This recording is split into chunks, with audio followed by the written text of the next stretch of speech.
100।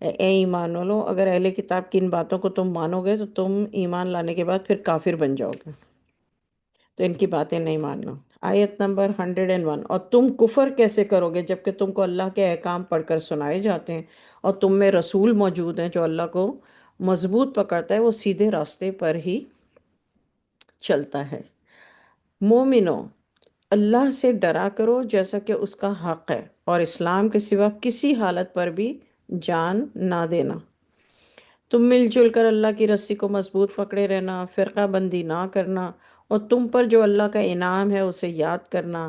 جب تم دشمن تھے تو تمہارے دلوں میں محبت ڈال دی گئی تھی، تم اللہ کی مہربانی سے بھائی بھائی ہو گئے، اور تم دوزخ کے گڑھے کے کنارے پر ہی تھے تو اللہ نے اس سے تمہاری جان بچائی۔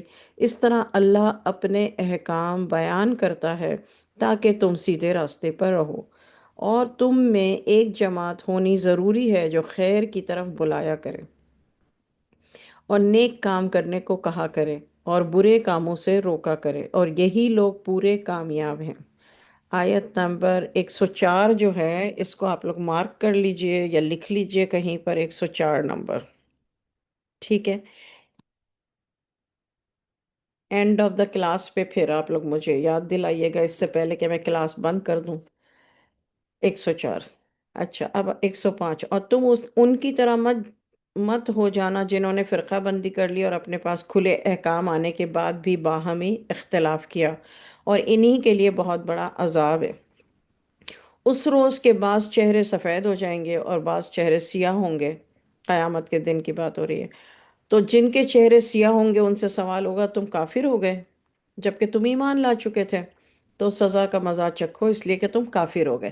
کیونکہ سامنے سے کوئی اگر مسلمان ہوتا بھی ہے، ویسے مسلمان گھر میں پیدا ہوا، مسلمان ہے، مسلمان بڑا ہوا، لیکن دل کے اندر اگر کفر ہے، پورے کا پورا اسلام میں نہیں ہے، اور کافروں کی باتوں میں آ کر اس کو بلیو کرتا ہے، تو دل کا حال تو اللہ جانتا ہے۔ تو یہ اللہ تعالیٰ کہہ رہے کہ جب کہ تم ایمان لا چکے تھے، اب سزا کا مزہ چکھو اس لیے کہ تم کافر ہو گئے۔ جن کے چہرے سفید ہو گئے ہوں گے، یعنی قیامت کے روز وہ اللہ کی رحمت میں ہوں گے، وہ اس میں ہمیشہ ہمیشہ رہیں گے۔ یہ اللہ کی آیتیں ہیں جو صحیح صحیح پڑھ کر ہم تم کو سناتے ہیں، اور اللہ دنیا جہان کی مخلوقات پر کوئی ظلم نہیں چاہتا۔ آیت نمبر 109، اور اللہ ہی کی ملکیت ہے جو کچھ بھی آسمانوں اور زمین میں ہے، اور تمام معاملات اللہ ہی کی طرف رجوع کیے جائیں گے۔ رجوع کرنے کا مطلب ہے لوٹائے جائیں گے۔ تم بہترین جماعت ہو، جو تم بہترین جماعت ہو جو عام انسانوں کی خدمت کے لیے نکلی ہو، تم نیکی کے لیے کہتے ہو اور بدی سے روکتے ہو، اور اللہ پر ایمان لائے ہو، اور اگر اہل کتاب ایمان لے آتے تو ان کے لیے بھی بہتر ہوتا، ان میں سے بعض تو مسلمان ہیں اور اکثر ان میں کافر ہیں۔ 110 آیت کو بھی اینڈ آف دا کلاس جب دعا ہو جائے پھر جو بھی رکنا چاہے مجھے یاد دلا دیجیے گا۔ 110 آیت۔ اچھا، 111، وہ تم کو ہرگز کوئی تکلیف نہیں دیں گے مگر زمانی ایذا دیں گے، اگر وہ تم سے جھگڑا کرے تو تم کو اپنی پیٹھ دکھا کر بھاگ جائیں گے، اور پھر ان کی کوئی مدد بھی نہیں کی جائے گی۔ جہاں بھی یہ جائیں گے وہاں ذلیل و خوار ہی رہیں گے، سوائے ایک ذریعے اللہ کی طرف سے، دوسرا ذریعہ لوگوں کی طرف سے، اور یہ اللہ کے غضب میں گرفتار ہیں اور پستی سے چمٹے ہوئے ہیں۔ یہ اس سبب سے ہے کہ وہ اللہ کی آیتوں کا انکار کرتے تھے اور نبیوں کو قتل کرتے تھے بلا کسی سبب کے ناحق۔ یہ اس وجہ سے ہے کہ وہ نافرمان ہو گئے اور حد سے بہت آگے چلے گئے۔ آیت نمبر 113، یہ سب برابر نہیں ہے۔ اہل کتاب میں ایک جماعت قائم ہے جو تورات کے اوقات میں اللہ کی آیات پڑھتے ہیں اور وہ نماز بھی ادا کرتے ہیں۔ یہ دیکھیے، یہ قرآن جو ہے نا قیامت تک رہے گا، تو اس کا یہ اللہ نے یہاں پر ہمیں بتا دیا ہے کہ ان میں کچھ لوگ مسلمان بھی ہیں۔ آیت نمبر 114،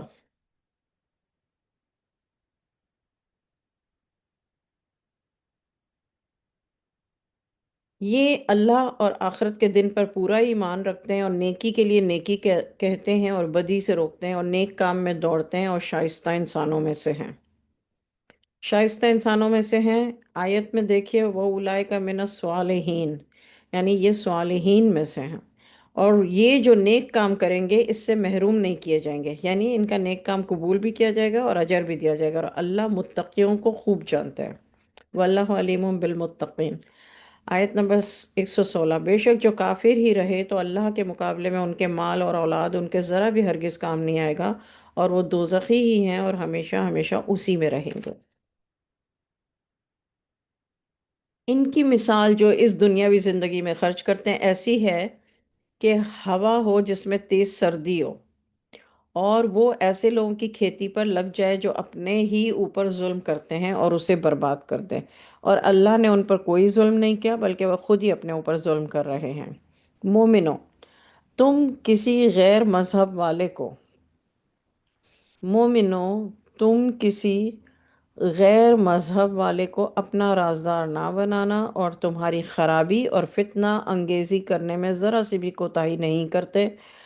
ان کی زبانوں سے تو دشمنی ظاہر ہو چکی ہے، اور جو کینہ ان کے دلوں میں ہے وہ تو اس سے بھی زیادہ ہے۔ ہم نے تو اپنی آیات کھول کر بتا دی ہیں اگر تم عقل رکھتے ہو۔ دیکھو، تم تو ان سے محبت کرتے ہو اور وہ تم سے محبت نہیں کرتے۔ تم تو سب کتابوں پر ایمان رکھتے ہو، جب وہ تم سے ملاقات کرتے ہیں کہتے ہیں کہ ہم ایمان لے آئے، اور جب الگ ہوتے ہیں تو تم پر غصے کے مارے اپنی انگلیاں کاٹ کاٹ کھا جاتے ہیں۔ کہہ دو کہ غصے ہی میں مر جاؤ، بے شک اللہ تمہارے دلوں کی باتیں خوب جانتا ہے۔ اگر تم کو آسودگی ہوتی ہے، آسودگی کا مطلب ہے یعنی تم خوشی میں ہوتے ہو تو وہ ان کو بری لگتی ہے، اگر تم مصیبت میں ہوتے ہو تو وہ خوش ہوتے ہیں۔ اگر تم ان تکلیفوں کو برداشت کر لو اور ان سے بچتے رہو تو ان کا فریب تم کو نقصان نہیں پہنچا سکے گا، اللہ تو ان کے اعمال کا احاطہ کیے ہوئے ہے۔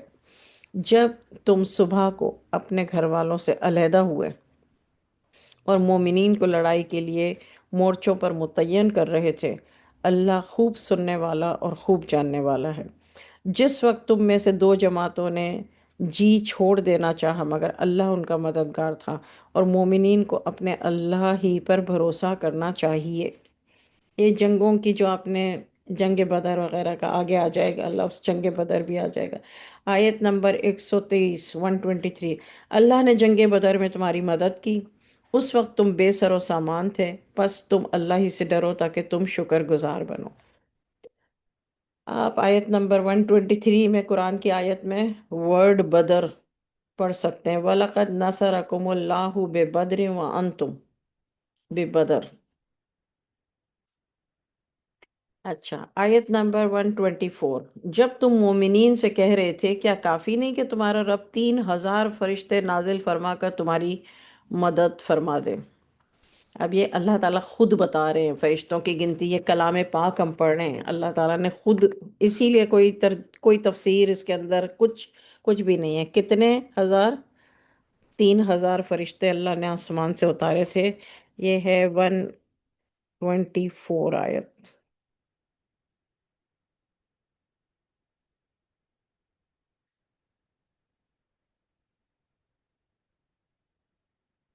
اللہ تعالیٰ فرما رہے ہیں کہ جب تم مومنین سے کہہ رہے تھے کیا کافی نہیں ہے کہ تمہارا رب 3,000 فرشتے نازل فرما کر تمہاری مدد فرمائے، یعنی حضور صلی اللہ علیہ وسلم کو اللہ تعالیٰ نے پہلے ہی اپنی مدد کی بشارت دے دی تھی۔ آیت نمبر 125، ہاں اگر تم دل کو مضبوط رکھو اور اللہ سے ڈرتے رہو اور کافر تم پر اچانک حملہ کر دیں تو تمہارا رب 5,000 فرشتوں کو تمہاری مدد کے لیے بھیجے گا جن پر نشان لگے ہوئے ہوں گے، اور اللہ نے یہ مدد محض اس لیے کی ہے کہ تمہارے لیے خوشخبری ہو، تمہارے دلوں کو اس سے سکون ہو، اور مدد تو اللہ ہی کی طرف سے ہے جو بڑا زبردست اور حکمت والا ہے، تاکہ کفار میں سے ایک گروہ کو ہلاک کر دے یا ذلیل و خوار کر دے، پھر وہ ناکام لوٹ جائیں۔ یعنی 3,000 کم ہوں گے تو 5,000 بھی بھیج دے گا، تو یہ اللہ تعالیٰ نے بشارت دے دی تھی، اور وجہ بھی بتائی کہ بشارت کیوں دے رہا ہوں، تاکہ تم لوگوں کے دلوں کو اطمینان رہے۔ کفار میں سے وہ ایک گروہ کو ہلاک کر دے اور ذلیل و خوار کر کے پھر وہ ناکام لوٹیں گے۔ اے نبی صلی اللہ علیہ وسلم، آپ کو کوئی دخل نہیں۔ 128، آپ کو کوئی دخل نہیں یہاں تک کہ یا تو اللہ ان پر متوجہ ہو جائے یا کوئی سزا دے دے، کیونکہ وہ ظلم بھی بڑا ہی کر رہے ہیں۔ اور اللہ ہی کی ملکیت ہے جو بھی زمینوں اور آسمانوں میں ہے، وہ جسے چاہے بخشے اور جسے چاہے عذاب دے۔ اللہ تو بڑا بخشنے والا اور رحم کرنے والا ہے۔ واللہ غفور الرحیم، اس کا مطلب کیا ہے؟ اللہ بخشنے والا اور رحم کرنے والا ہے۔ آ جائیے آیت نمبر 130۔ مومنو، سود نہ کھایا کرو۔ جہاں بھی آپ نے لکھا ہے نا سود کا ٹاپک کل والا، وہاں پر یہ آیت لکھ لیجئے 130، 130۔ سود نہ کھایا کرو، دگنا چوگنا، دگنا چار گنا، یعنی ڈبل، اور پھر اس کا بھی ڈبل۔ اور اللہ سے ڈرو تاکہ تم کامیاب رہو۔ تم اس آگ سے بچا کرو جو کافروں کے لیے تیار کی گئی ہے، اور خوشی خوشی اللہ اور رسول کی فرما برداری کیا کرو تاکہ تم پر اللہ کی رحمت ہو۔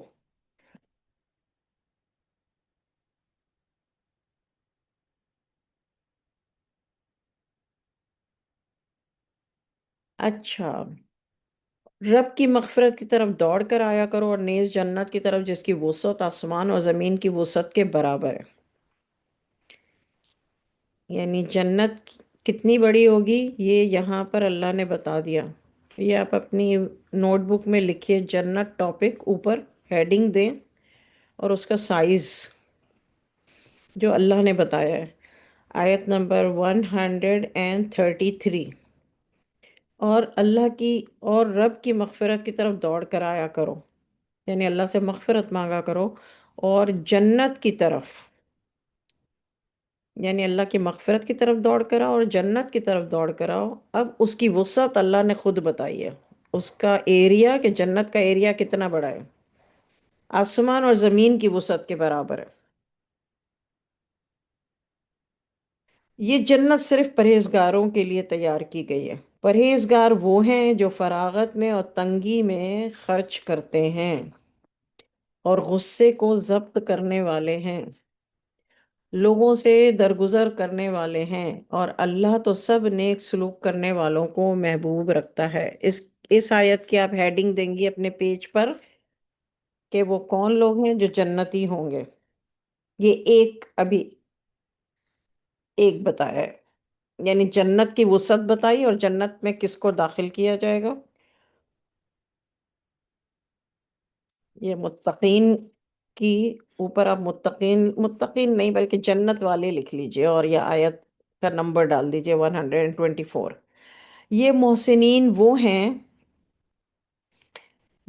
جو جب کوئی ایسا کام کر گزرتے ہیں جس میں زیادتی ہو جائے تو اپنی ذات پر ظلم کر لیتے ہیں، وہ اللہ کو یاد کرتے ہیں اور اپنے گناہوں کی معافی مانگتے ہیں۔ اللہ کے سوا اور ہے بھی کون جو گناہوں کو بخشتا ہو، اور وہ اپنے عمل پر اصرار نہیں کیا کرتے، وہ خوب جانتے ہیں کہ مطلب یہ انسان خود جانتا ہے کہ مجھ سے غلطی ہوئی ہے، مجھ سے زیادتی ہوئی ہے کسی کے اوپر۔ کوئی آپ کو بتائے کہ آپ زیادتی کر رہے ہیں، وہ تو آپ کو احساس ہی نہیں ہے، تو کبھی بھی آپ ٹھیک نہیں ہوں گے۔ اچھا، آیت نمبر 136۔ ان لوگوں کی جزا ان کے رب کی طرف سے بخشش ہے۔ جن کو احساس ہو جاتا ہے نا، ان کی جزا اللہ تعالیٰ بتا رہے ہیں، ان کا ریوارڈ بتا رہے ہیں کہ وہ کیا ہے، اللہ کی طرف سے بخشش ہے۔ باغات ہیں جس کے نیچے نہریں چلتی ہیں، یہ ہمیشہ انہی میں رہیں گے، اور ان عاملین کا سب سے زیادہ حسین صلہ ہے، یعنی جنہوں نے دنیا میں یہ نیک عمل کیے ان کا حسین صلہ جنت ہے۔ جنت کے انڈر آپ یہ آیت نمبر ڈال سکتے ہیں۔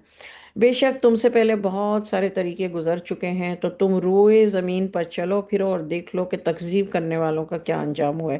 یہ بیان کافی ہے تمام لوگوں کے لیے، اور ہدایت اور نصیحت ہے صرف اللہ سے ڈرنے والوں کے لیے۔ اور تم ہمت نہیں ہارو اور رنج نہ کرو، اور تم ہی غالب رہو گے اگر تم پورے مومن رہو۔ یعنی یہ محمد صلی اللہ علیہ وسلم سے کہہ رہے ہیں اللہ تعالیٰ کہ محمد صلی اللہ علیہ وسلم سارے صحابہ کرام اور جتنے بھی لوگ ایمان لائے ہیں ان کو یہ بتا دیں کہ ہمت نہیں ہارنا، رنج نہیں کرنا، تم ہی غالب رہو گے، اور تم پورے مومن رہو، یعنی ہدایت پر۔ اگر تم کو زخم لگ جائے تو تم اس قوم کو بھی ایسا ہی زخم لگا چکے ہو، اور ہم ان ایام کو ان کے درمیان عدلتے بدلتے رہا کرتے ہیں تاکہ اللہ ان ایمان والوں کو جان لے، اور تم میں سے بعض کو شہید بنانا تھا، اور ظالموں سے اللہ محبت نہیں کرتا۔ شہید کا مطلب اردو میں ہم نے صرف ایک ہی مطلب سیکھا ہے، شہید کا مطلب ہے جو جو شہید ہو جائے، اور وہ جو ہے اس کو شہادت ملے۔ لیکن ایکچولی جب آپ عربی پڑھیں، جب آپ قرآن پڑھیں، تو شہید کا مطلب اونلی وہی شہید، وہ شہید تو ہے ہی جس نے اللہ کی راہ میں جان دی، لیکن شہید کا مطلب ہے گواہی دینا، وہ گواہ بن جانا، تاکہ ایمان والوں کو میل کچیل سے صاف کر دے اور کافروں کو مٹا دے۔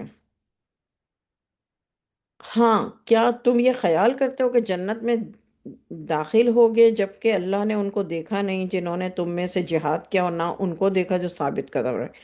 تم تو مرنے کی تمنا کر رہے تھے موت کے سامنے آنے سے پہلے، تو اس کو تو کھلی آنکھوں سے دیکھ لیا تھا۔ اور محمد ایک رسول ہی تو ہیں، اور آپ سے پہلے بھی بہت سے رسول آ چکے ہیں۔ اگر آپ کا انتقال ہو جائے، یہ ورڈ جو موت ہے، یہ ہے 144، یا 144، اس میں ورڈ موت کا ہے۔ وما محمد الا رسول قد خلت من قبلہ الرسل افئم ماتا، اگر موت ہو جائے، ماتا موت، یعنی کچھ لوگ کہتے ہیں نا کہ حضور صلی اللہ علیہ وسلم کو موت نہیں آئی ہے، وہ ایک مختلف بات ہے اور یہ مختلف بات ہے، لیکن اللہ نے خود یہاں پر قرآن پاک میں کہا ہے کہ محمد صلی اللہ علیہ وسلم ایک رسول ہی ہے تو ہے، اور آپ سے پہلے بھی بہت سے رسول گزر چکے ہیں۔ اگر آپ کا انتقال ہو جائے، یعنی آپ کو موت آ جائے، یا آپ شہید ہو جائیں، او قتلا، یا آپ شہید ہو جائیں، تو کیا لوگ الٹے پاؤں پھر جائیں گے؟ جو الٹے پاؤں پھر بھی جائے گا تو اللہ کا کوئی نقصان نہیں کرے گا، اللہ جلد ہی شکر گزاروں کو بدلہ دے گا۔ یہ آپ کو پتہ ہے کب کی آیتیں ہیں؟ جنگ احد، جہاں مشہور ہو گیا تھا کہ رسول اللہ صلی اللہ علیہ وسلم شہید ہو گئے۔ کسی کو موت آنا ممکن ہی نہیں بغیر اللہ کے حکم کے۔ اس طرح کہ موت کا وقت معین ہے، اور جو دنیاوی نتیجہ چاہتا ہے تو ہم اس کو دنیا کا حصہ دے دیتے ہیں، اور جو آخرت کا نتیجہ ہے، آخرت میں حصہ چاہتا ہے تو ہم اس کو آخرت کا حصہ دے دیں گے، اور ہم بہت جلد شکر گزاروں کو بدلہ دیں گے۔ اور بہت سارے نبی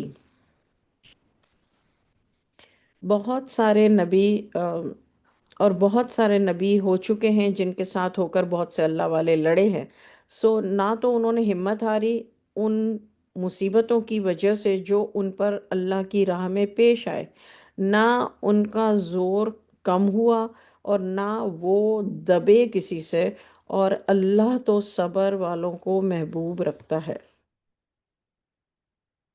ان کی زبان سے بھی تو اس کے سوا اور کچھ نہیں نکلا کہ انہوں نے کہا، اے ہمارے رب، ہمارے گناہوں کو ہمارے گناہوں کو اور ہمارے کاموں میں اپنی حد سے نکل جانے کو بخش دیجئے، اور ہم کو ثابت قدم رکھیے اور ہم کو کافروں پر غلبہ عطا فرمائیے۔ سو ان کو اللہ نے دنیا کا بدلہ بھی دیا اور آخرت کا عمدہ بدلہ بھی دیا، اور اللہ احسان کرنے والوں کو محبوب رکھتا ہے۔ یہ جو آیت ہے 147 اور 48، اس کے آگے آپ لکھ سکتے ہیں کہ احسان یا محسنین، جو احسان کرنے والے ہیں، ان کی ڈیفینیشن کیا ہے۔ یہ ڈیفینیشن ہے جو اللہ نے یہاں بیان کی ہے۔ محسنین کی ڈیفینیشن یہ ہے، یعنی محسنین کو آپ کس طرح ڈسکرائب کریں گے؟ کون محسن ہوتا ہے؟ اللہ کا محسن کون ہوتا ہے؟ بندوں کا نہیں، اللہ کا محسن۔ وہ یہ لوگ ہوتے ہیں جو اللہ فرما رہے ہیں۔ مومنوں، اگر تم کافروں کا کہنا مانو گے تو وہ تم کو الٹا پھیر دیں گے، پھر تم ناکام ہو جاؤ گے۔ بلکہ اللہ تمہارا دوست ہے، اور وہ سب سے بہتر مدد کرنے والا ہے۔ بے شک ہمیشہ یہی دعا مانگا کریں، وَهُوَ خیر الناصرین، کہ اللہ پاک جو ہے وہ بہترین مدد کرنے والا۔ ہر معاملے میں اللہ سے مدد مانگیں، اور یہ خصوصی کہا کرے کہ اللہ خیر الناصرین، کہ اللہ بہترین مدد کرنے والے ہیں۔ دنیا میں آپ کی کوئی بھی کتنی بھی مدد کرے، وہ اللہ خود ہی ذریعہ کھڑا کر دے گا جب آپ کی مدد کرے گا۔ آیت نمبر 51، ہم کافروں کے دلوں میں بھی خوف اور ہول ڈالے دیتے ہیں۔ اب یہ جو روب ہے نا، یہ اللہ تعالیٰ نے کافروں کے دلوں میں ڈال دیا تھا، اس لیے کہ انہوں نے اللہ کا شریک ایسی چیز کو بنایا جس پر اللہ نے کوئی سند نہیں نازل کی، اور ان کی جگہ دوزخ ہے، اور وہ بری جگہ ہے ظالموں کے لیے۔ ریزن بھی بتا دیا کہ کیوں ان کے دلوں میں روب ڈالا ہے۔ آیت نمبر 152، بے شک اللہ نے تو تم سے اپنے وعدے کو سچا کر دکھایا جب تم کفار کو اللہ کے حکم سے قتل کر رہے تھے۔ یہ غزوہ احد، پہلے غزوہ بدر تھی، اب غزوہ احد، یہاں تک کہ تم خود ہی کمزور پڑ گئے اور حکم میں باہم اختلاف کرنے لگے۔ دیکھا، سیرت النبی پڑھنے کی وجہ سے آپ کو پورا نقشہ آ گیا ہوگا سامنے۔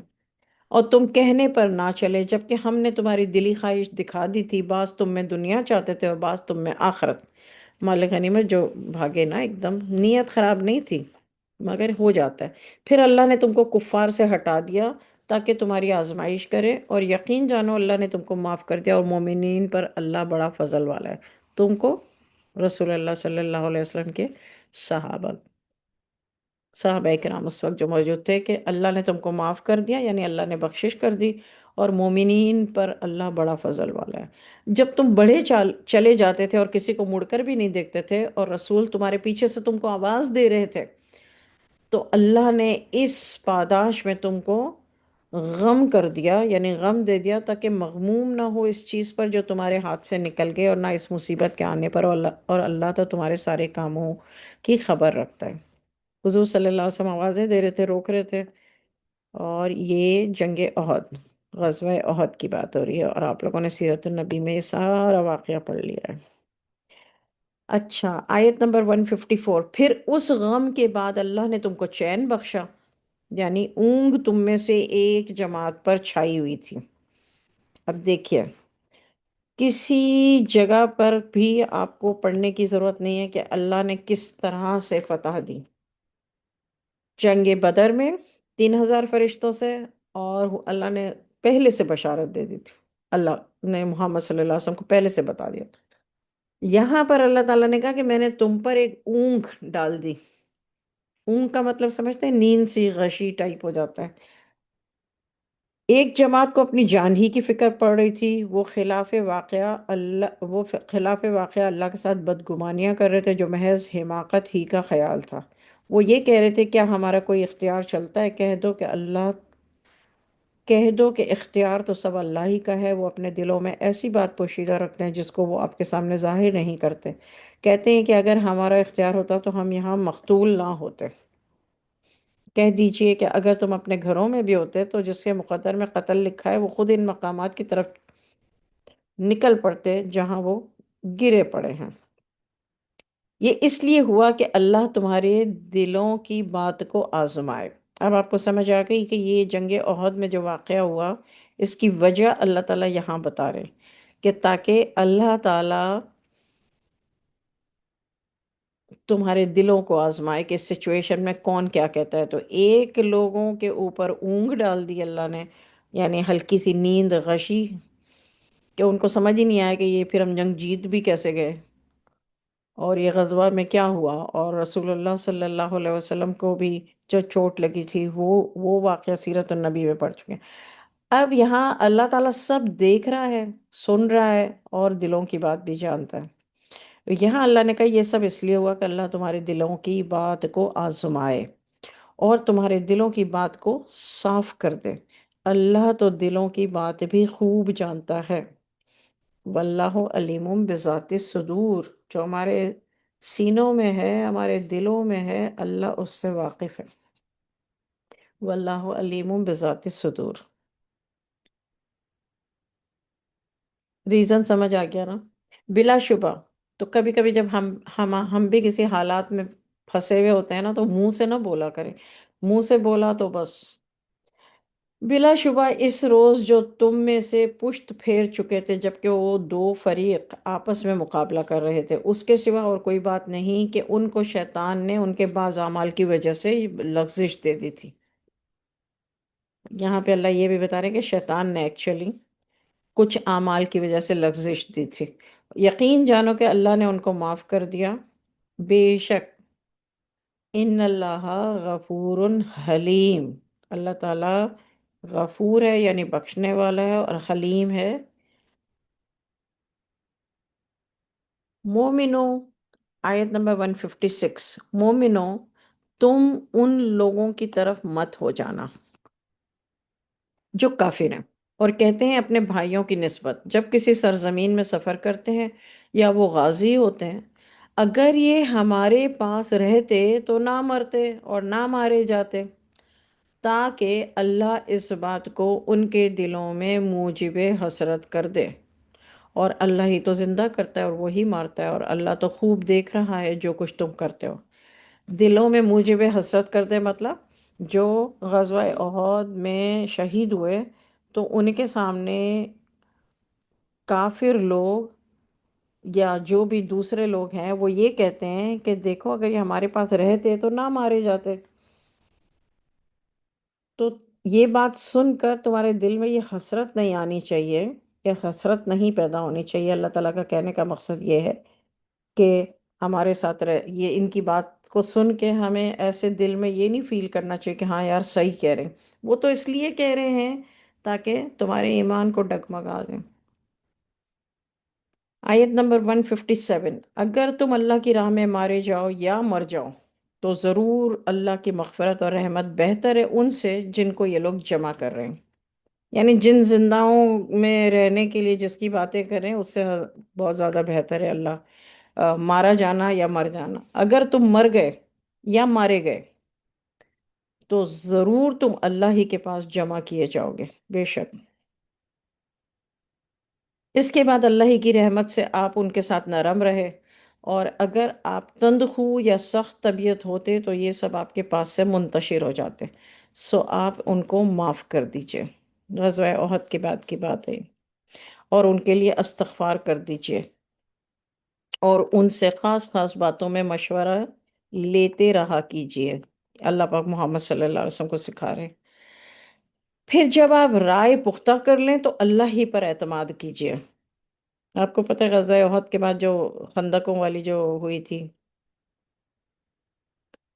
بلا شبہ اللہ اعتماد کرنے والوں سے محبت کرتا ہے۔ اگر اللہ تمہارا ساتھ دے تب تو تم سے کوئی جیت ہی نہیں سکتا۔ یہ اللہ تعالیٰ کہے تو محمد صلی اللہ علیہ وسلم سے رہیں، مگر تمام انسانیت کے لیے ہے کہ اللہ اگر کسی کے ساتھ ہو جائے، اللہ کی نصرت، اِن ینصرکم اللہ فلا غالب لکم، 160، ان ینصرکم اللہ، ان کا مطلب ہے اگر، ینصرکم اللہ، ناصر کا مطلب ہے مدد کرنے والا، کم کا مطلب ہے تم، اور اللہ اللہ، ان ینصرکم اللہ، اگر اللہ تمہارا مددگار ہو جائے، فلا غالب لکم، کوئی تم پر غالب نہیں آ سکتا۔ اگر تم وہ تمہارا اگرچہ کہ وہ تمہارا ساتھ نہ دے تو اس کے بعد ایسا کون ہے جو تمہارا ساتھ دے؟ اور مومنین کو تو اللہ ہی پر اعتماد کرنا چاہیے۔ اب آیت 161، اور یہ نبی کی شان کے خلاف ہے کہ وہ خیانت کریں، اور جو شخص خیانت کرے گا تو اپنی اس خیانت کی ہوئی چیز کو قیامت کے دن حاضر کرے گا، پھر ہر شخص اپنے اعمال کا بدلہ پورا پورا دے گا۔ اب اس کا ٹاپک ہے خیانت، اور ان پر کوئی ظلم نہیں ہوگا۔ سو جو اللہ کی رضا کا تابع ہو گیا، کیا وہ شخص اس شخص کی طرح ہے جو غضب الہی کا مستحق ہے، اور اس کا ٹھکانہ دوزخ ہے، اور وہ جانے کی بہت بری جگہ ہے۔ یعنی اللہ کی رضا کا تابع ہونا، اللہ کے غضب کا مستحق ہونا، یہ دونوں برابر تو نہیں ہو سکتے۔ جو اللہ کے غضب کے مستحق ہوگا وہ تو اس کا ٹھکانہ دوزخ ہے اور وہ جانے کی بہت بری جگہ ہے۔ آیت نمبر 163، یہ اللہ کے نزدیک مختلف درجات کے ہوں گے، دیکھ، اور ان کے اعمال کو اللہ خوب دیکھتے ہیں۔ اللہ نے بتا دیا کہ لیولز ہوں گے دوزخ کے جنت کے، دونوں کے۔ بے شک مومنین پر اللہ کا بڑا احسان ہے۔ بے شک اس نے ان میں ان کے ہی جنس سے ایک رسول مبعوث کیا۔ جنس کا مطلب کیا ہے یہاں آپ اس میں دیکھیں گے، جنس کا مطلب کیا ہے؟ جنس کا مطلب ہے جیسے انسان، جن، فرشتہ، جانور، یہ سب جنس ہے۔ تو انسانوں میں ایک انسان ہی رسول بھیجا۔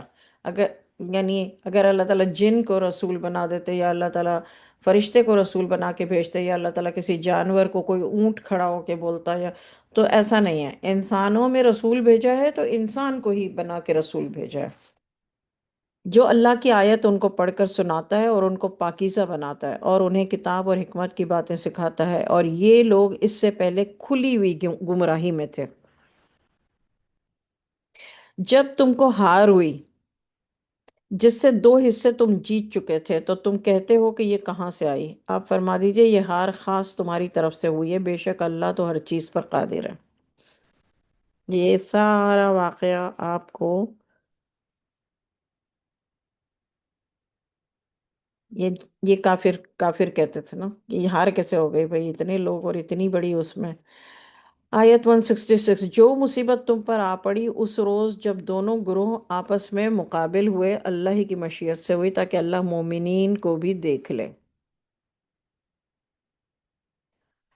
منافقین کا حال بھی معلوم ہو جائے، یعنی اس جنگ میں، جنگ احد میں منافقین بھی پتہ چل گئے۔ آپ کو پتہ ہے 300 لوگوں کو لے کے وہ چلے گیا تھا منافق، عبداللہ بن ابی۔ اللہ تعالیٰ کہتے ہیں یہ جنگ میں مومنین کو بھی میں نے دیکھ لیا، اور مطلب دونوں گروہوں کی باتیں بھی سن لی، دیکھ بھی لیا، ان کا ایمان بھی چیک ہو گیا، منافقین کا حال بھی معلوم ہو گیا۔ ان سے کہا گیا کہ آؤ اللہ کی راہ میں لڑو یا دشمنوں کا دفاع کرو۔ وہ بولے اگر ہم کوئی ڈھنگ کی لڑائی دیکھتے تو ضرور تمہارے ساتھ ہو لیتے۔ یہ منافقین کفر سے زیادہ قریب تھے۔ دل میں جب کچھ گڑبڑ ہوتی ہے نا، دونوں طرف سے پھر یہ باتیں ہوتی ہیں۔ اس روز یہ نسبت، اس روز بنسبت اسلام کے یہ لوگ اپنے منہ سے ایسی باتیں کرتے ہیں جو ان کے دل میں نہیں، اللہ خوب جانتا ہے وہ جو اپنے دلوں میں چھپاتے ہیں۔ آیت نمبر 168، یہ وہی ہیں جو اپنے بھائیوں کی نسبت بیٹھے ہوئے باتیں بناتے ہیں کہ اگر یہ ہماری باتیں مانتے تو قتل نہ ہوتے۔ آپ فرما دیجئے اچھا تو اپنے اوپر سے موت کو ہٹا دو اگر تم سچے ہو۔ اے مخاطب تم ان کو مردہ خیال نہ کرو۔ 169،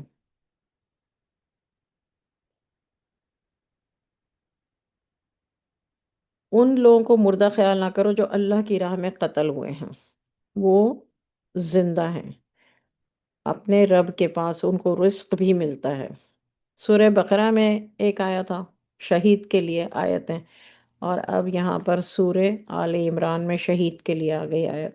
وہ خوش ہیں اس چیز سے جو ان کو اللہ نے اپنے فضل سے عطا فرمائی ہے، اور خوش ہوتے ہیں ان لوگوں کی حالت پر جو ان سے پیچھے رہ گئے ہیں اور ابھی تک ان کے پاس نہیں پہنچے، کہ ان پر بھی نہ کسی قسم کا خوف ہوگا نہ وہ غمگین ہوں گے۔ یہ کون لوگ ہیں؟ فرحین بما آتاہم اللہ من فضلہ ویستبشرون بالذین لم یلحقوا بہم من خلفہم اللہ خوف علیہم ولا هم یحزنون۔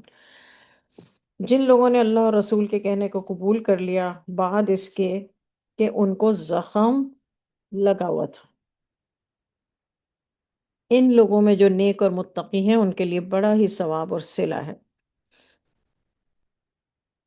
یہ وہ لوگ ہیں جن سے لوگوں نے کہا کہ لوگوں نے تمہارے لیے بڑا سامان جمع کیا ہے تو تم کو ان سے ڈرنا چاہیے، تو اس نے ان کے ایمان کو اور زیادہ مضبوط کر دیا اور کہہ دیا کہ اللہ ہمارے لیے کافی ہے اور وہی بڑا کارساز ہے۔ آیت میں دیکھ لیجئے لکھا ہے وَقَالُوا حَسْبُنَا اللَّهُ وَنِعْمَ الْوَكِيلُ۔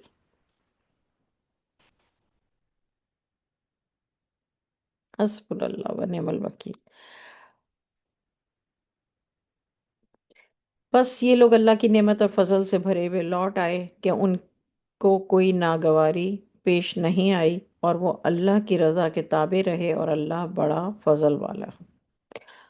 اللہ کی نعمت اور فضل سے بھرے ہوئے لوٹ آئے، کب ہوا؟ غزوہ احد۔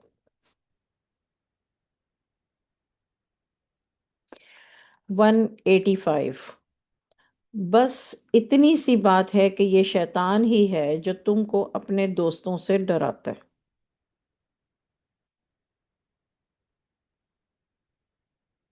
175۔ 175۔ بس اتنی سی بات ہے کہ یہ شیطان ہی ہے جو تم کو اپنے دوستوں سے ڈراتا ہے۔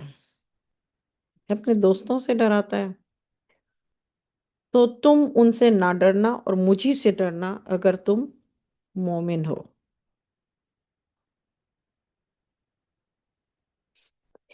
اگر آپ ان کا غم نہ کیا کریں اور آپ ان کا غم نہ کیا کریں جو جلدی سے کفر میں جا پڑتے ہیں، یقین جانیے وہ اللہ کو ذرہ برابر بھی ضرر نہیں دے سکتے۔ اللہ یہ چاہتا ہے کہ آخرت میں ان کا کوئی حصہ نہ رہے اور ان کے لیے بڑا عذاب ہے۔ جو ایمان کے بدلے کفر کو خریدتے ہیں وہ اللہ کو ذرہ برابر بھی نقصان نہیں دے سکتے، ان کو دردناک عذاب ہوگا۔ اور جو کفر کر رہے ہیں وہ ہرگز خیال نہ کریں کہ ہم جو ان کو مہلت دے رہے ہیں، اللہ تعالیٰ کہہ رہے ہیں کہ جو کفر کر رہے ہیں وہ ہرگز یہ خیال نہ کریں کہ جو ہم ان کو مہلت دے رہے ہیں وہ ان کے لیے بہتر ہے۔ ہم مہلت دے اس لیے رہے ہیں کہ وہ جرم میں اور زیادہ ترقی کریں اور ان کو توہین آمیز سزا ہوگی۔ یہ ان سارے لوگوں کے لیے آج کے دور میں اور سننے والوں کے لیے یہ جواب ہے اس بات کا کہ اللہ تعالیٰ انہیں مہلت کیوں دے رہے ہیں، اور اللہ تعالیٰ کیوں ظلم کرنے والے کی رسی اتنی ڈھیلی رکھے ہوئے ہیں، اللہ تعالیٰ کیوں ان کی رسی نہیں کھینچتے، اللہ تعالیٰ کیوں مدد پر نہیں آتے۔ یہ سب لوگ کہنے والے جو کہ جن کو قرآن پاک کی اس آیت کو ڈھونڈنے میں یا سمجھنے میں یا پتہ کرنے میں دقت ہے، ان کو یہ آیت اپنے ذہن میں نقش کر لینی چاہیے، which is 178۔ اللہ کہتے ہیں جو کفر کر رہے ہیں اور جو کفر کر رہے ہیں وہ ہرگز یہ خیال نہ کریں کہ ہم جو ان کو مہلت دے رہے ہیں وہ ان کے لیے بہتر ہے۔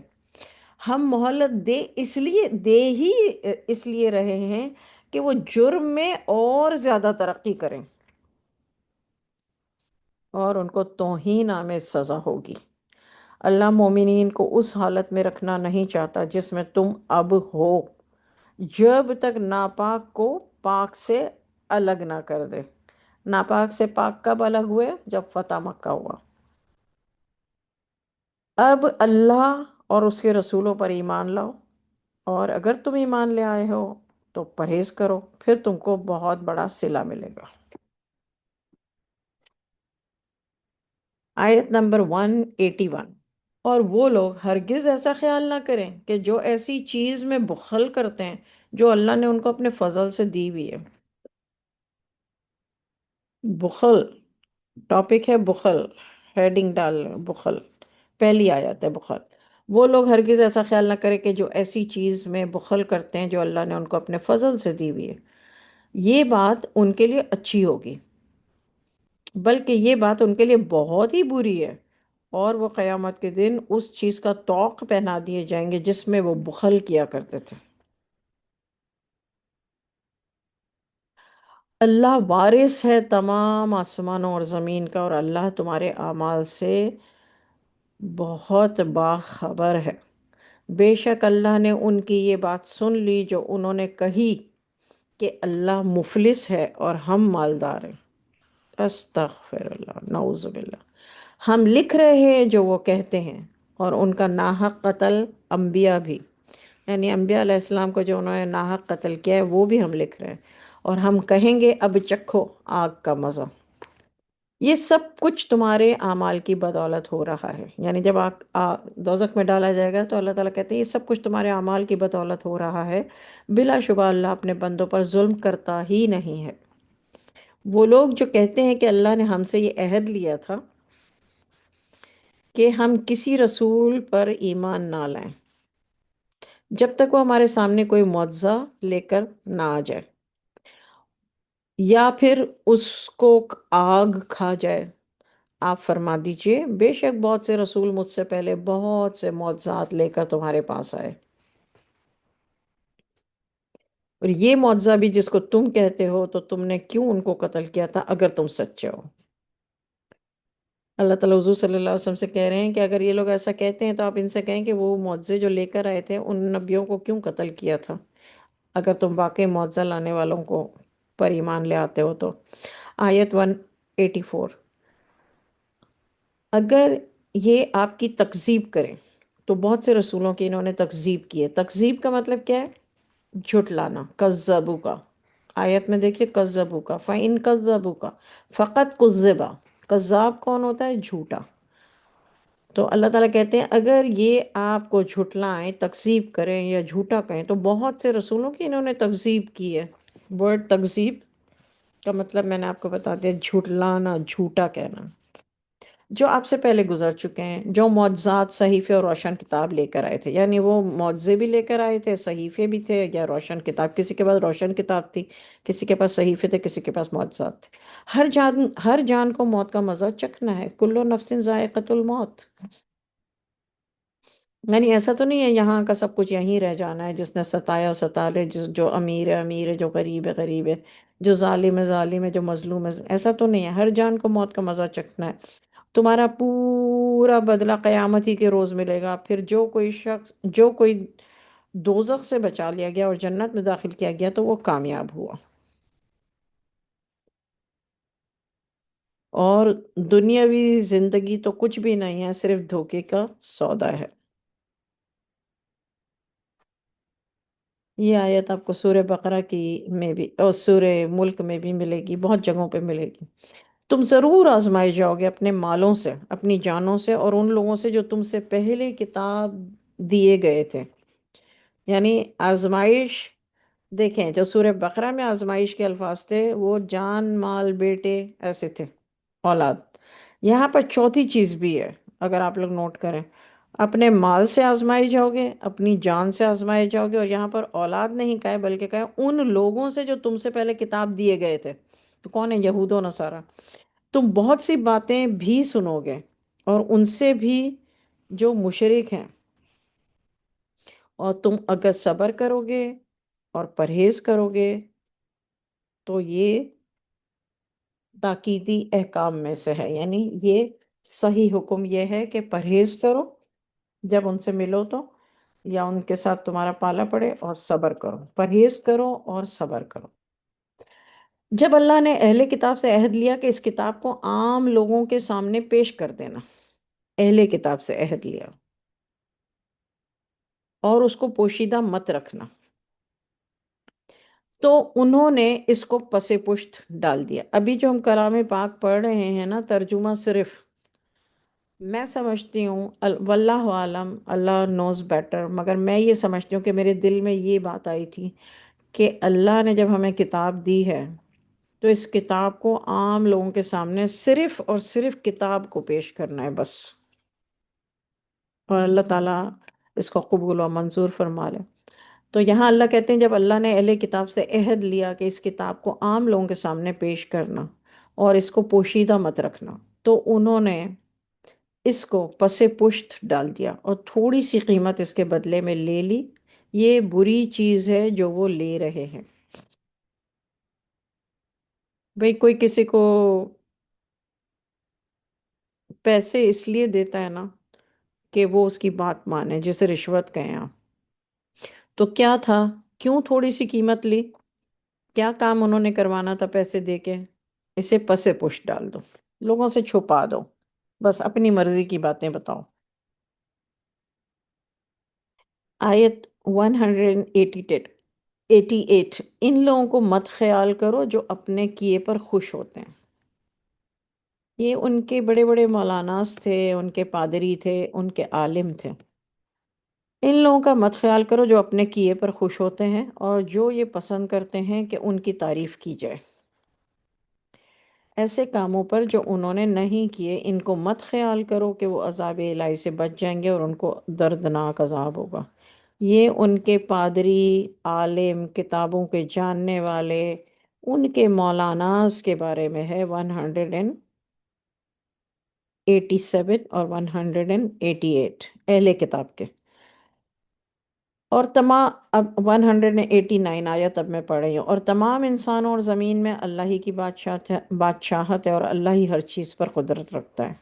بلا شبہ آسمانوں اور زمین کے بنانے میں، رات اور دن کے عدل بدل کیے جانے میں عقل والوں کے لیے نشانیاں ہیں، اولو الالباب کے لیے نشانیاں ہیں، جو کھڑے بیٹھے اور لیٹے ہر حال میں اللہ کو یاد کرتے ہیں۔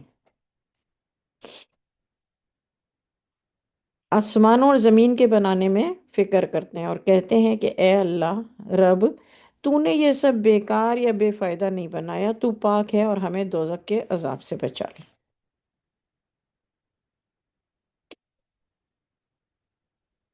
کھڑے کھڑے اللہ کو یاد کریں، بیٹھے بیٹھے کریں، لیٹے لیٹے کریں، جیسے بھی کریں، ہر حال میں اللہ کو یاد کریں۔ اے ہمارے رب، بے شک آپ جس کو دوزخ میں داخل کریں، بلا شبہ آپ نے اس کو رسوا ہی کر دیا، اور واقعی ایسے ظالموں کا کوئی حامی اور ناصر نہیں ہے۔ اے ہمارے رب، یہ ساری قرآن کی دعائیں ہیں، جو اے ہمارے رب کر کے جو دعا مانگی جاتی ہے نا، یہ قرآن کی دعائیں ہیں۔ ان کا آیت نمبر آپ اوپر لکھ سکتی ہیں قرآن، یا صرف اوپر لکھ سکتی ہیں دعائیں، اور نیچے آپ صرف یہ لکھ لیں 192، 193، یہ قرآن کی دعائیں ہیں، پھر آپ یاد بھی کر سکتے ہیں، اور آپ دیکھ سکتی ہیں کہ یہ دعا کہاں، کب، کس لیے مانگی گئی تھی، اس کے بیک گراؤنڈ کیا ہے۔ آیت 192، اے ہمارے رب، بے شک آپ جس کو دوزخ میں داخل کریں، بلا شبہ آپ نے اس کو رسوا ہی کر دیا، اور واقعی ایسے ظالموں کا کوئی حامی ناصر نہیں ہوتا۔ 193، اے ہمارے رب، بے شک ہم نے ایک پکارنے والے کو سنا کہ وہ اعلان کر رہا ہے کہ تم اپنے رب پر ایمان لاؤ، یعنی محمد صلی اللہ علیہ وسلم یہ اعلان کر رہے ہیں، اور ہم ایمان لے آئے۔ اے ہمارے رب، تو ہمارے گناہوں کو معاف فرما دے اور برائیوں کو ہم سے دور کر دے، اور ہم کو موت نیک لوگوں کے ساتھ عطا فرمانا۔ یہ قرآن کی بڑی یہ والی آیت اکثر مانگتے رہنا چاہیے، میں سنا دیتی ہوں۔ ربنا اب آتنا ما وعدتنا اللہ رسول کا ولا تخزنا یوم القیامہ انک لا تخلف المیعاد۔ نہیں، یہ والی 194 والی، 193 والی ہے ربنا اننا سمعنا منادیا ینادی للایمان، یعنی اے ہمارے رب، بے شک ہم نے ایک پکارنے والے کو سنا، منادی کرنے والے کو، پکارنے والے کو سنا، وہ اعلان کر رہا ہے، کیا منادی کر رہا ہے؟ لل ایمان، کہ تم اپنے رب پر ایمان لاؤ، ان آمنو بے ربکم فآمنا، اے ہمارے رب، ربنا فاغفر لنا ذنوبنا وکفر عنا سیئاتنا وتوفنا مع الابرار۔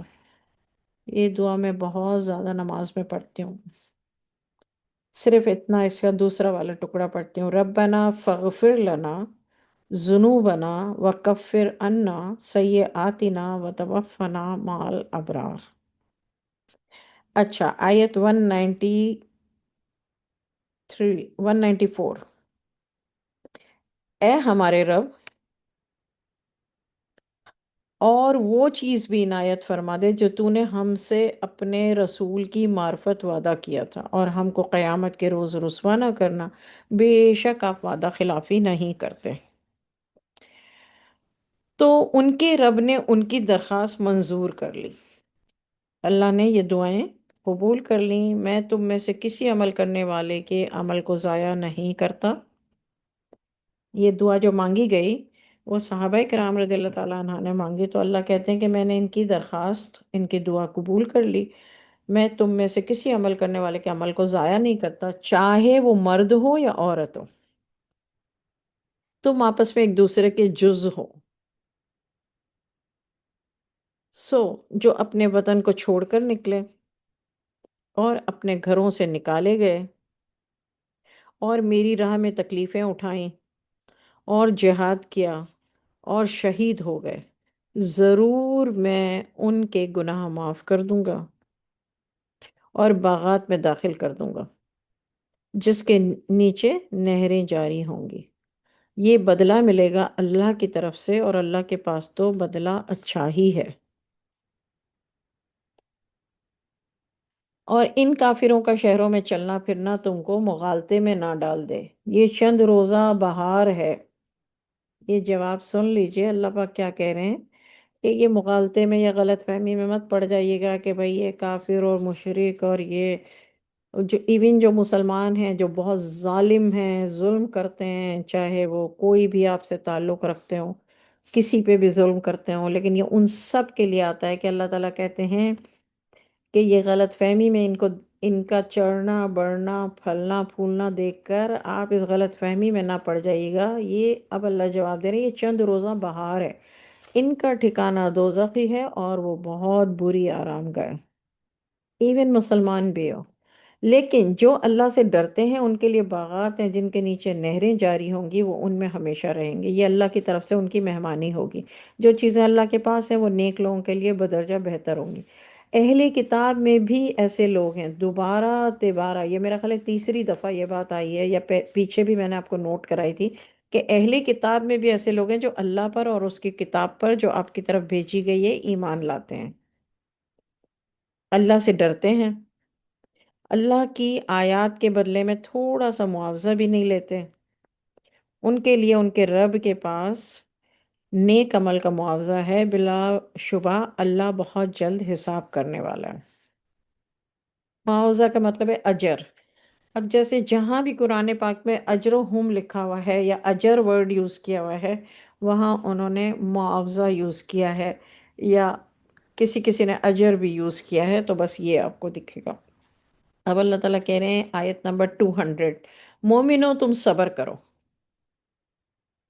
اور مقابلے میں مضبوط رہو، اور مقابلے کے لیے مستعد رہو، یعنی یا ایوہ الذین آمنوا اصبروا وصابروا ورابطوا۔ ورابطوا ورڈ کا مطلب یہ کنسسٹنسی، مستقل مزاج، اور اللہ سے ڈرتے رہو تاکہ تم پورے کامیاب ہو جاؤ۔ دیکھو جب بھی کوئی کام کرنا چاہیے کنسسٹنسی کے ساتھ کرنا چاہیے۔ اگر آپ اللہ سے ڈرتے ہیں تو کنسسٹنس کے ساتھ کریں، نا امیدی نہیں کرنی چاہیے، جلدی سے گیو اپ نہیں کر دینا چاہیے، اللہ پہ بھروسہ رکھنا چاہیے، صبر کرنا چاہیے اور مضبوط رہنا چاہیے۔ سورہ نساء شروع ہوتی ہے بسم اللہ الرحمن الرحیم۔ سورہ نساء جو ہے، نساء کا مطلب ہے عورت، عورتیں نہیں، عورتیں، عورت نہیں، عورتیں، اور پارا ہے لن تنالو۔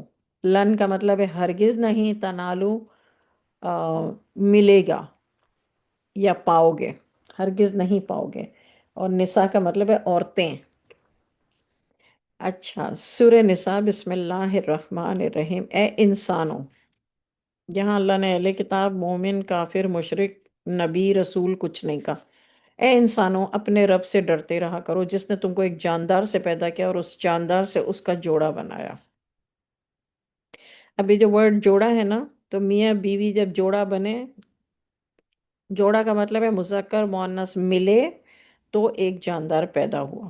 ان دونوں سے بہت سے مرد اور عورتیں پھیلا دیں، اور اللہ سے ڈرتے رہا کرو جس کے نام سے تم ایک دوسرے سے مطالبہ کیا کرتے ہو، اور قرابت سے بھی ڈرو، بے شک اللہ تم سب کو خوب جانتا ہے۔ آیت نمبر 2 سورہ نساء کی، اور یتیموں کا مال انہی کو دیتے رہا کرو۔ سورہ بقرہ میں یتیموں کا ذکر آیا تھا۔ اور تم اچھی چیز سے بری چیز کو نہ بدلا کرو، اور ان کا مال نہ کھایا کرو اپنے مالوں میں سے ملا کر، کیونکہ ایسا کرنا بڑا گناہ ہے۔ اگر تم کو اندیشہ ہو کہ تم یتیم لڑکیوں کے بارے میں انصاف نہیں کر سکو گے، تو اور عورتوں سے جو تم کو پسند ہو نکاح کر لو، دو دو عورتوں سے، تین تین عورتوں سے، چار چار عورتوں سے۔ پس اگر تم کو اندیشہ ہو کہ تم انصاف نہیں کر سکو گے تو پھر ایک ہی کافی ہے۔ جو لوگ ایک کرتے ہیں وہ اسی لیے کرتے ہیں شاید ایک، کہ انہیں پتہ ہوتا ہے کہ وہ دوسروں کے ساتھ اس طرح کا انصاف کو برابر برابر سب کے ساتھ انصاف نہیں کر سکیں گے۔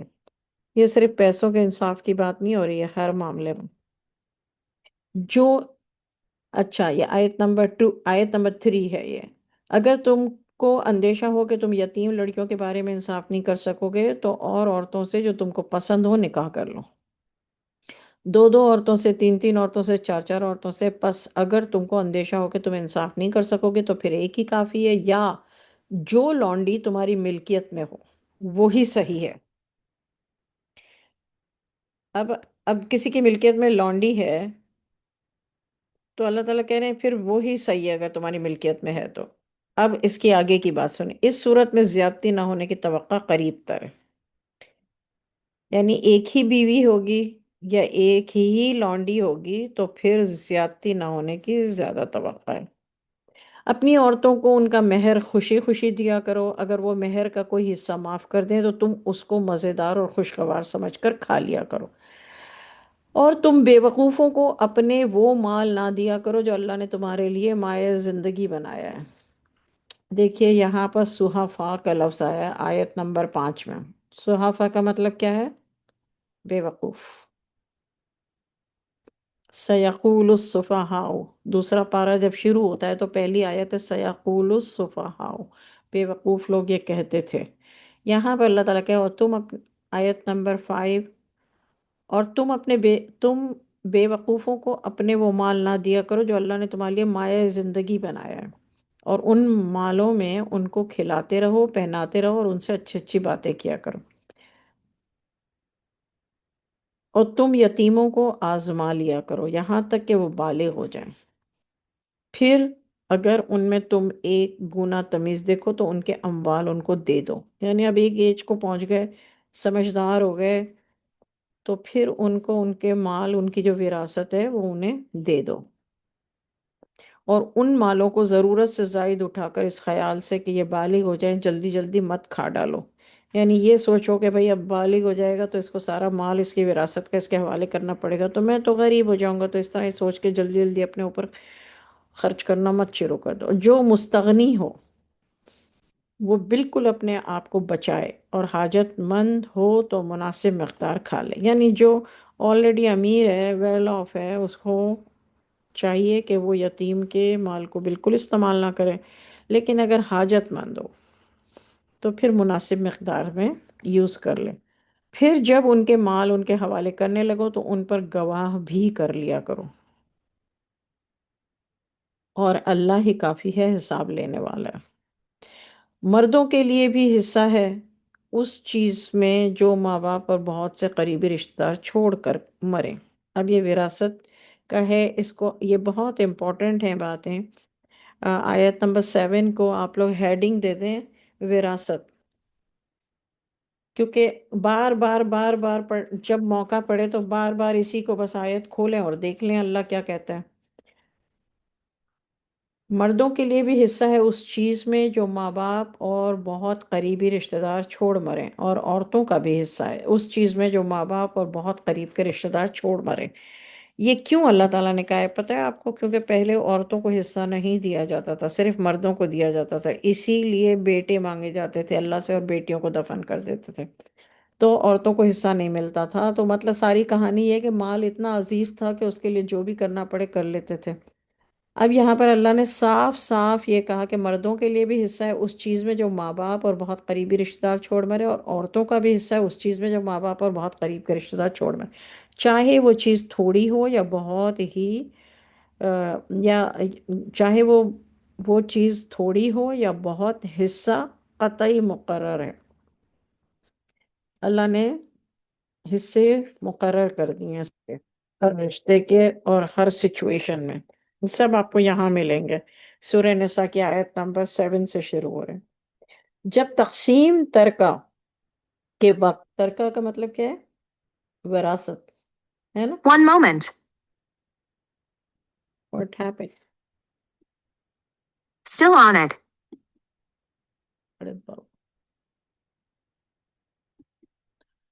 سوری مجھ سے بٹن دب گیا تھا تو وہ سری بولنا شروع ہو۔ اچھا، تقسیم ترکہ کا مطلب کیا ہے؟ وراثت، وراثت کی جو تقسیم ہے وہ اللہ تعالیٰ بتا رہے ہیں۔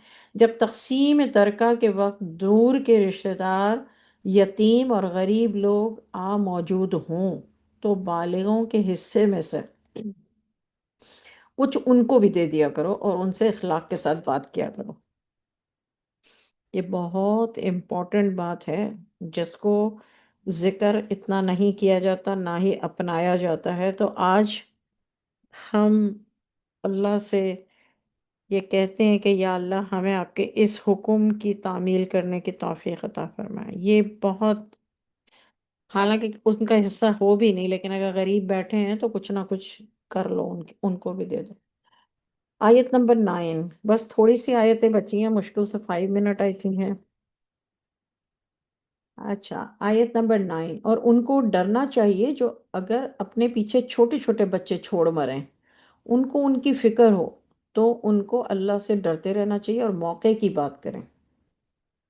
بے شک جو یتیموں کا مال ناحق کھاتے ہیں وہ اپنے پیٹوں میں آگ بھر رہے ہیں اور وہ جلد جلتی آگ میں داخل ہوں گے. اللہ تم کو تمہاری اولاد کے بارے میں حکم دیتا ہے کہ لڑکے کا حصہ 2 لڑکیوں کے حصے کے برابر ہے. اگر صرف لڑکیاں ہی ہوں تو 2 سے زیادہ ہوں تو ان لڑکیوں کو ترکے کا 2/3 ملے گا. یہ آیت نمبر 11 کو بہت اچھے طریقے سے آپ کر لیجئے، اپنے پاس کہیں اوپر ہیڈنگ میں لکھ لیجئے. صرف لڑکیاں ہی ہوں تو 2 سے زیادہ ہوں، یعنی اگر 3 لڑکیاں ہیں تو ان لڑکیوں کو ترکے کا 2/3 ملے گا. اور اگر ایک لڑکی ہو تو اس کو نصف ترکہ ملے گا. ترکہ کا مطلب ہے جو بھی کچھ مالیت وراثت ہے وہ ہاف ملے گا. اور اس کے ماں باپ یعنی دونوں میں سے ہر ایک کے لیے میت کے ترکے میں سے چھٹا چھٹا حصہ، یعنی چھٹا چھٹا حصہ ترکے میں سے ملے گا.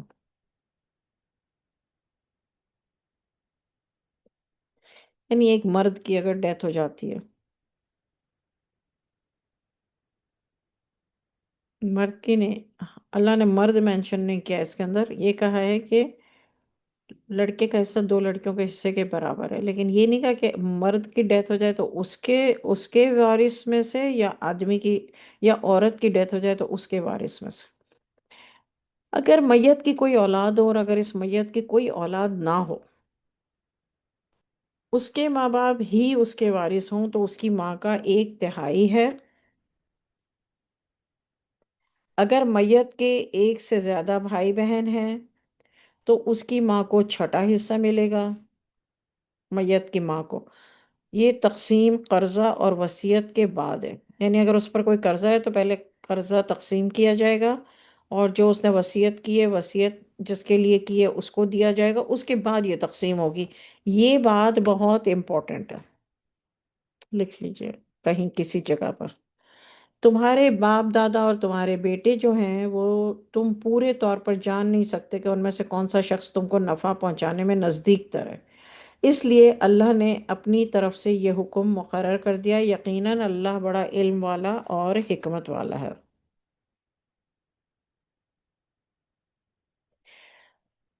جو ترکہ تمہاری بیویاں چھوڑ جائیں. اب عورت کی اگر ڈیتھ ہو جائے تو اس کا مطلب یہ ہے کہ اوپر والی جو آیت ہے، آیت 11، وہ مرد کی ڈیتھ کے لیے ہے. اس پہ نوٹ ڈال دیجئے کہ کیونکہ مینشن نہیں تھا، مرد اگر فوت ہو جائے اور ترکہ چھوڑ جائے، اس کی تقسیم یہ ہے. اب اللہ تعالیٰ فرما رہے ہیں آیت 12 میں، جو ترکہ تمہاری بیویاں چھوڑ جائیں اس میں تمہارا حصہ نصف ہے. یعنی اگر میں مر جاؤں تو میرے شوہر کو میرے ورثے میں سے آدھا ملے گا، بشرط یہ کہ اس کے کوئی اولاد نہ ہو. اچھا، تو نہیں، میرے شوہر کو آدھا نہیں ملے گا. اگر ان کے کوئی اولاد ہو تو تمہارا حصہ 1/4 ہے. تمہارا حصہ مطلب 1/4 ہے، وصیت نکال لینے کے بعد اور قرضہ ادا کرنے کے بعد. وصیت کے بعد اور قرضے کے بعد، یعنی دونوں صورتوں میں پہلے جو میں نے وصیت کی ہوگی ان کو دیا جائے گا، اور قرضہ جو مجھ پر ہوگا وہ دیا جائے گا. اس کے بعد جو ہے 1/4 تمہاری بیویوں کا حصہ 1/4 ہے اس طرح کا جو تم نے چھوڑا ہے. اچھا، ہسبینڈ کی ڈیتھ سے وائف کو 1/4، بشرط یہ کہ تمہارے اولاد نہ ہو. اگر تمہارے اولاد ہو تو ان کو تمہارے ترکے میں سے 8واں حصہ ملے گا. بیوی کو اگر اولاد ہے تو پھر 8واں حصہ ملے گا. اوکے. وصیت کے بعد جو تم نے کی ہے یا قرضے کے بعد، یہاں اللہ تعالیٰ کتنا صاف صاف بتا رہے ہیں کہ بھائی یہ جو تقسیم بتا رہا ہوں یہ بھی وصیت اور قرضے کے بعد. اگر کوئی میت جس کی میراث دوسروں کو ملے، چاہے وہ میت مرد ہو یا عورت، اب یہ بالکل ڈفرینٹ والی سچویشن بتا رہے ہیں اللہ تعالیٰ، ایسی ہو جس کے اصول فرو نہ ہو، یعنی یہ جو اللہ نے اوپر اصول بتائے وارثوں کے، یہ اس پر اگر لاگو نہیں ہوتے ہیں، ان میں سے کسی کو نہیں آتے ہیں، اور اب یہ بالکل ڈفرینٹ والا معاملہ ہے، ایسی ہو جس کے اصول فرو نہ ہو، اور اس کے ایک بھائی یا ایک بہن ہو، کسی کی ڈیتھ ہو گئی، اس کے بچے بھی نہیں ہیں، شوہر بھی نہیں ہے، بیوی بھی نہیں ہے، ایک بھائی یا ایک بہن ہے، تو ان دونوں میں سے ہر ایک کا چھٹا حصہ ہے وراثت میں.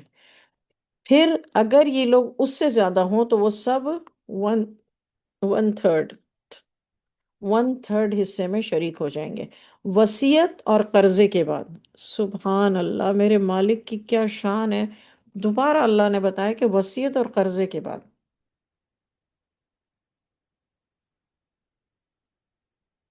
قرضے کے لیے جو لفظ آیت میں یوز ہوا ہے، دین، دال یو، دال یا نون، دین، دین کا مطلب ہے قرضہ، اور یوسا کا مطلب ہے وصیت، وصیت یوسا.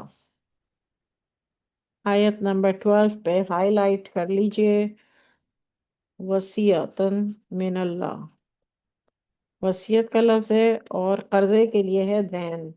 آیت نمبر 12 میں قرآن پاک کی آیت نمبر 12 پہ نظر ڈالیے، ترکہ ہائی لائٹ کر لیجئے، وَلَكُمْ نِصْفُ مَا تَرَکَ. اچھا، وصیت، وصیت کو ہائی لائٹ کر لیجئے، ربوع کا مطلب ہے چار، نصف کا مطلب ہے ہاف، دین، دین کا مطلب ہے قرضہ. ٹھیک ہے، تو ہی پہ رک گئے. پھر ربوع کا مطلب ہے چار، پھر ترکتم کا مطلب ہے تمہارے لیے ترکہ، ولد کا مطلب ہے بیٹا، پھر ولد، یہ والے لفظ جو ہے نا، یہ سمن جو ہے نا، یہ ون تھرڈ ہے. پھر وصیتن، دین، دین کا مطلب ہے قرضہ، امرا، امرا کا مطلب ہے عورت، نساء کا مطلب ہے عورتیں، امرا کا مطلب ہے عورت. اچھا، اخن کا مطلب ہے بھائی، اختن کا مطلب ہے بہن. ٹھیک ہے،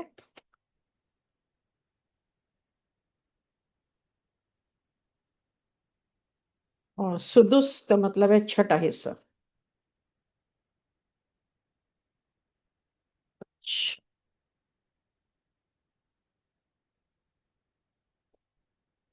اچھا، وصیت اور قرضے کے بعد آیت نمبر 12، بشرط یہ کہ کسی کو ضرر نہ پہنچے. یہ حکم اللہ کی طرف سے ہے، اللہ تو خوب جاننے والا حلیم ہے. اب دیکھیے یہاں اللہ نے یہ بات کہہ کے نا ہمارے لیے ایک ڈور کھول دیا ڈیفرنٹ سوچ کا، سارا کچھ بتا دیا اور کہا کہ بشرط یہ کہ کسی کو ضرر نہ پہنچے. اب اس میں ہر انسان اپنے طریقے سے سوچے گا، یہ ہمارے سوچنے کی بات ہے. ضرر کا مطلب ہے نقصان، بشرط یہ کہ کسی کو نقصان نہ پہنچے. اچھا، آیت نمبر، ہم آگے 13، یہ سارے احکام اللہ کی حدیں ہیں. تل کا حدود اللہ، تلکا کا مطلب کیا ہے؟ یہ ساری، جو اللہ کی اور اس کے رسول کی فرما برداری کرے گا، اللہ اس کو جنت میں داخل کرے گا جس کے نیچے نہریں بہہ رہی ہیں، اور ہمیشہ ہمیشہ ان میں ہی رہیں گے. یہ بڑی زبردست کامیابی ہے. اور جو اللہ اور اس کے رسول کی نافرمانی کرے گا، اس کی حدود سے نکل جائے گا، تو اس کو جہنم میں داخل کریں گے، اور وہیں ہمیشہ ہمیشہ رہے گا، اور اسے ایسی سزا ہوگی جس میں ذلت ہی ذلت ہے. اور تمہاری بیویوں میں سے جو بے حیائی کا کام کریں تو تم اپنوں ہی میں سے ان پر 4 گواہ بنا لو. دیکھیے اس حکم کو سمجھنے کے لیے حیا اور بے حیائی سمجھنا ضروری ہوتا ہے. اگر وہ گواہی دے دیں تو تم ان کو گھروں میں قید رکھو یہاں تک کہ موت ان کو ختم کر دے، یا اللہ ان کے لیے کوئی راہ نکال دے۔ تم میں سے جو بھی دو شخص بے حیائی کا کام کریں،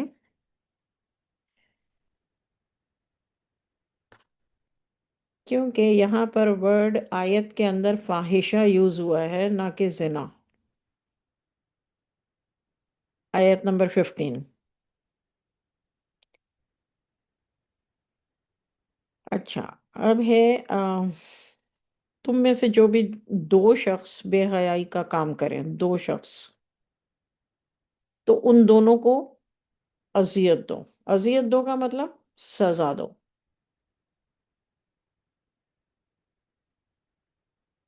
پھر اگر وہ توبہ کر لیں اور اپنے آپ کو درست کر لیں تو ان دونوں سے کوئی تعرض نہ کرو، مطلب پھر اس کو ذکر بھی نہیں کرو، نہ اس کو سزا دو، نہ اس کو ذلیل کرو۔ بلا شبہ اللہ توبہ قبول کرنے والا اور رحمت والا، یعنی اگر کسی نے اپنی سزا بھگت لی، جو سزا دی گئی، تو اللہ تعالیٰ ان اللہ کانا تواب الرحیمہ، اللہ توبہ قبول کرنے والا اور رحم کرنے والا ہے۔ دراصل توبہ کا قبول کرنا تو اللہ کے ذمہ ہی ہے۔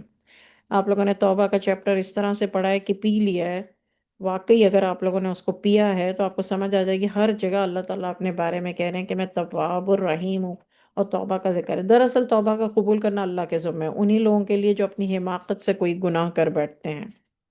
یعنی کوئی لوگ اپنی عمر کی وجہ سے یا اپنی بے وقوفی کی وجہ سے یا اپنے شیطان کے بہکاوے کی وجہ سے یا اپنی کسی بھی وجہ سے، تو اس کو اللہ تعالیٰ نے حماقت کا نام دیا ہے۔ لیکن ہم انسان کہاں چھوڑتے ہیں کسی کو؟ کسی نے اگر کوئی گناہ کیا ہم اس کا پیچھا چھوڑتے ہیں؟ وہ گناہ چھوڑ چکے ہوں پوری زندگی، ہم اس کا پیچھا نہیں چھوڑتے۔ تو اللہ تعالیٰ فرماتے ہیں دراصل توبہ کا قبول کرنا تو اللہ کے ذمہ ہے انہی لوگوں کے لیے جو اپنی حماقت سے کوئی گناہ کر بیٹھتے ہیں۔ اللہ تعالیٰ کہہ رہے ہیں کہ حماقت سے، اور قرآن میں لفظ استعمال کیا ہے؟ بجہالتن، جہالت کی وجہ سے۔ پھر فوراً ہی توبہ کر لیتے ہیں، تو ایسے توبہ کرنے والوں پر اللہ اپنی رحمت فرماتا ہے۔ اب دیکھیں اللہ تعالیٰ تو ان کی توبہ قبول کر کے رحمت فرما رہا ہے، اور اللہ تو بڑا جاننے والا، بڑی حکمت والا ہے۔ وَقَانَ اللَّهُ عَلِيمًا حَكِيمًا۔ ہم کہاں چھوڑتے ہیں؟ کبھی بھی نہیں۔ اچھا، آیت نمبر 18۔ اور ایسے لوگوں کی توبہ دراصل توبہ نہیں ہے جو گناہ کرتے رہتے ہیں یہاں تک کہ جب موت آ گئی۔ ہماری نظر میں ہم دیکھتے ہیں کہ کوئی گناہ کر رہا ہے، کبیرہ گناہ، جس گناہ کو ابھی مینشن کیا گیا ہے، تو ہم اس کو ایسا سمجھتے ہیں کہ بس اب اس کا اینڈ ہے۔ حالانکہ اللہ نے اس کی ڈیڈ لائن کب تک رکھی ہے؟ جب تک کہ موت آ جائے۔ اس میں کسی کے سامنے تو کہتے ہیں میں اب توبہ کرتا ہوں، اور نہ توبہ ان کی جن کو کفر کی حالت میں موت آ جاتی ہے، ان لوگوں کے لیے ہم نے دردناک سزا تیار کر رکھی ہے۔ اس آیت کا مطلب سمجھ لیجئے تھوڑا سا، کہ اللہ تعالیٰ نے یہاں مومنوں کے لیے کہا ہے کہ توبہ تو اصل میں توبہ قبول کرنے والا تو صرف اللہ ہے۔ مومن کا مطلب ہے ایمان والا۔ ایمان والے کی توبہ قبول کرنا صرف اللہ کے ذمہ ہے۔ اللہ نے ڈیڈ لائن کیا بتائی؟ جب موت آ جائے۔ گناہ کرتے رہے کرتے رہے کرتے رہے، جب موت ہی آ گئی۔ اب جب موت کا فرشتہ دیکھ لیا تو پھر توبہ ان کی قبول نہیں ہوتی ہے۔ لیکن اگر موت کا فرشتہ دیکھنے سے پہلے توبہ کر لی تو اللہ تعالیٰ کہتے ہیں فَأُولَئِكَ يَتُوبُ اللَّهُ عَلَيْهِمْ وَكَانَ اللَّهُ عَلِيمًا حَكِيمًا۔ تو ایسے توبہ کرنے والوں پر اللہ اپنی رحمت فرماتا ہے، اور اللہ تو بڑا جاننے والا اور بڑی حکمتوں والا۔ لیکن جو کافر ہیں، اسپیشلی اللہ نے یہاں پر مینشن کیا، اور کفر کا مطلب کیا ہے؟ نافرمانی۔ کفر کا مطلب یہ نہیں ہے کہ مسلمان ہے تو وہ کفر نہیں کرتا، مسلمان بھی نافرمان ہے اور کانسٹنٹ کیے چلے جا رہا ہے یہاں تک کہ اسی حالت میں موت آ جائے۔ کفر کی حالت میں موت آ جائے گا مطلب ہے اسی کبیرہ گناہ کو کرتے کرتے موت آ جائے، اس کے لیے دردناک سزا رکھی ہے اللہ۔ آخری آیات ہیں ویو، یا ایہا الذین آمنوا، اے ایمان والوں، تم کو یہ جائز نہیں ہے کہ تم زبردستی عورتوں کے وارث بن جاؤ، اور اس نیت سے ان کو مت روکے رکھا کرو کہ تم نے جو ان کو دیا ہے اس میں سے کچھ لے لو۔ یہ آیت اپنے اوپر مارک کر لیجئے۔ جو لوگ شادی ہو جاتی ہے